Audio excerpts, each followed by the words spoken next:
열방의 소리 148번째입니다. 열방의 소리 이 시간을 통해 선교하시는 하나님을 묵상하시고 전 세계 선교를 위해 잠시 기도하시는 시간 되길 바랍니다. 오늘도 기도로 선교에 동참해 주십시오. 기독교 박해를 위한 중보 기도입니다. 한국 오픈도어 선교회 사이트에 보시면 월드와치 리스트가 나옵니다.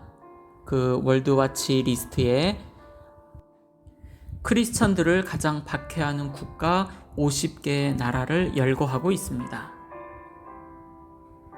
1위는 북한, 2위는 아프가니스탄, 3위 소말리아, 4위 리비아, 5위 파키스탄, 6위 에리트레아, 7위 예멘, 8위 이란, 9위 나이지리아, 10위 인도, 이런 순서로 기록이 되어져 있습니다.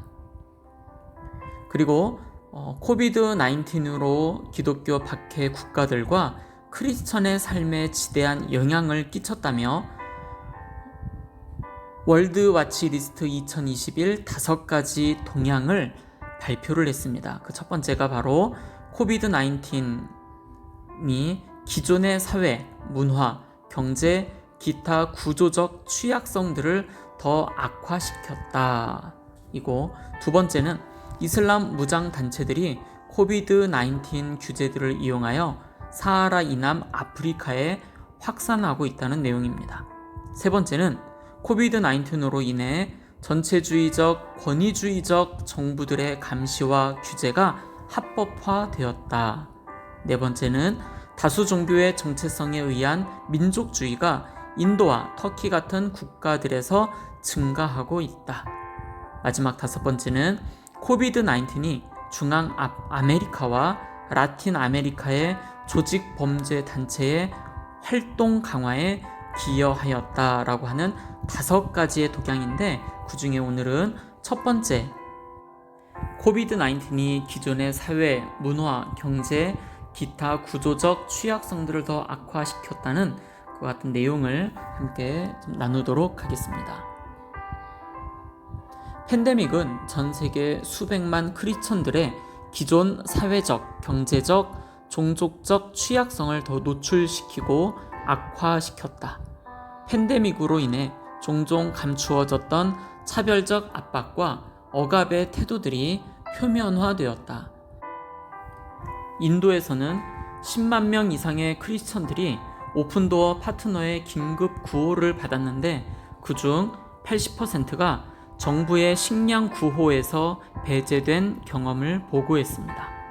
일부 크리스천들은 수마일을 걸어서 다른 지역으로 가서 크리스천임을 숨기고 식량을 얻기도 했다고 합니다. 식량 배급을 받은 15%는 정부 또는 직장의 일용직에서 차별을 당한 것을 보고했습니다.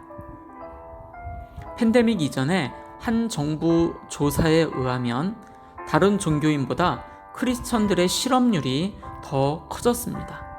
따라서 식량 구호에서 배제되는 것은 전체 크리스천 공동체가 절박한 궁핍에 처하게 됨을 의미한다는 것입니다.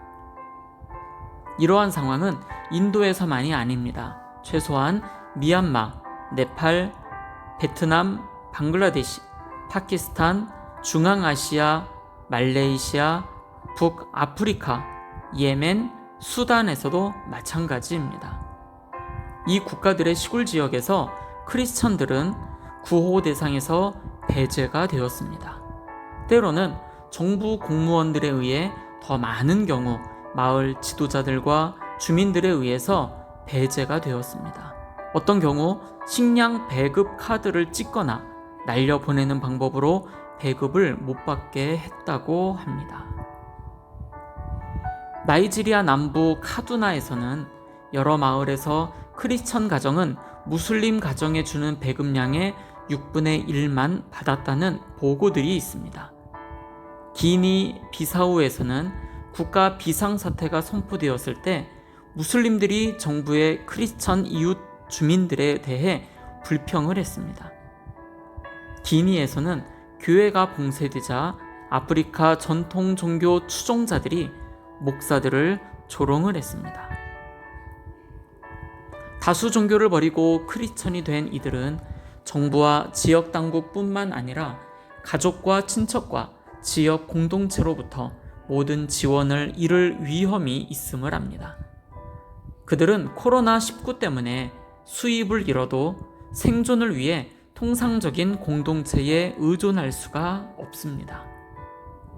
마찬가지로 코로나19는 교회 지도자들의 생계에 영향을 끼쳤습니다. 많은 목회자들이 월급을 받는 것이 아니라 성도들과 교회의 재정 후원에 의존하는데 교회 예배가 멈추니 후원금이 40%로 줄었다는 것이 이집트로부터 남미까지 교회 지도자들의 보고입니다. 이는 또한 그들의 지역사회에 대한 인도적 지원에도 영향을 줍니다. 교회 내외적으로 말이지요. 한편 어떤 크리스천들은 사하라 이남 아프리카로부터 남미까지 여러 지역에서 팬데믹 덕분에 지역 종교 의식과 축제들에 참가하거나 도우라는 압력을 덜 받았다고 합니다. 그러나 동시에 대부분의 개종한 성도들이 기독교의 적대적인 가족들과 집안에 갇혀서 함께 지내야 하는 박해에 취약을 했습니다. 직장과 학교 및 기타 외부 활동으로 가족들의 감시와 핍박에서 조금 벗어날 수 있었는데 집에만 있으니 특히 여성과 어린이의 경우 신체적, 정신적, 언어적 학대와 공격을 당했습니다.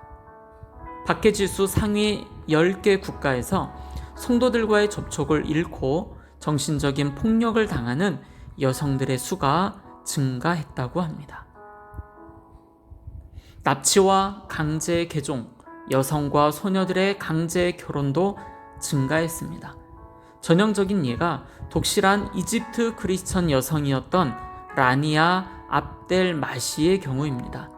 39세로 3딸의 엄마였던 그녀는 4월에 여동생을 만나러 가는 길에서 사라진 후에 무슬림 형제단과 연계된 웹사이트 동영상에 나타났습니다.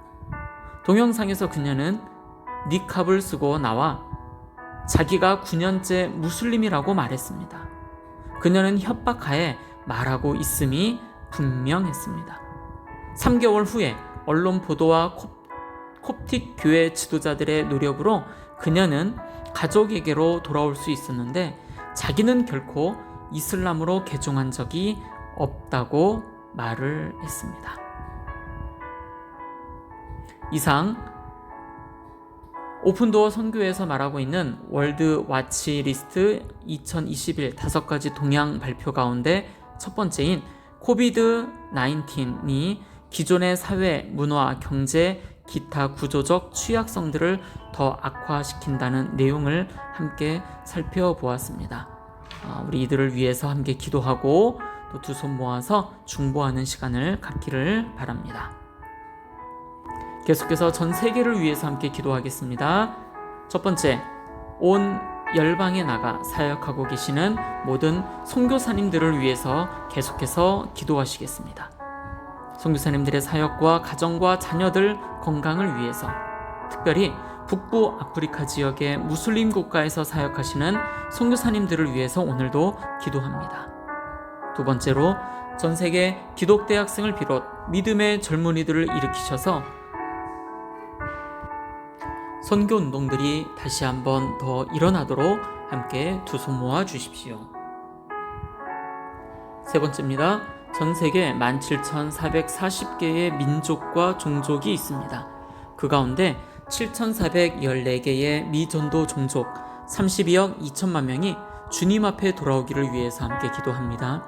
이들 대부분이 40창 지역에서 살고 있는데 이곳에서 사역하시는 선교사님들을 위해서 소수이지만 이 지역에서 신앙을 지켜나가고 있는 그리스도인들을 위해서 함께 기도합니다.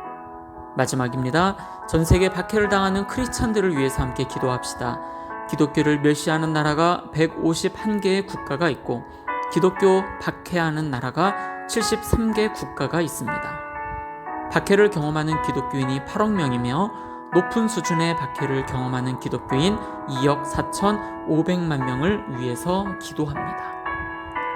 전 세계 모든 곳에 기도의 운동이 다시 일어나고 젊은 크리스찬들에게 선교 운동이 일어나며 전 세계 미전도 종족들에게 복음이 전해지기 위하여 다 같이 중보하며 기도하며 나아가시겠습니다. 기도하겠습니다.